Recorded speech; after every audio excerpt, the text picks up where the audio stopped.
దక్షిణాఫ్రికా పర్యటనలో ఉన్న భారత్ జట్టు ఇప్పటికే టీ20 సిరీస్ ముగించింది. టీ20 సిరీస్ను 1-1తో సమం చేసి వన్డే సిరీస్ కోసం సమాయత్తమవుతోంది. వన్డే సిరీస్ ప్రారంభానికి ముందు భారత్ జట్టుకు 2 బ్యాడ్ న్యూస్లు అందాయి.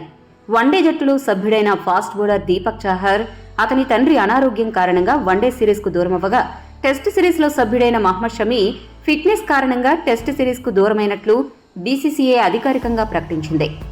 ఈ నేపథ్యంలో దక్షిణాఫ్రికాలోని ఉన్న టీమిండియా ఏ జట్టు సభ్యుడు ఆకాష్ దీప్ను దీపక్ చాహర్ స్థానంలో వన్డే జట్టులోకి ఎంపిక చేసింది.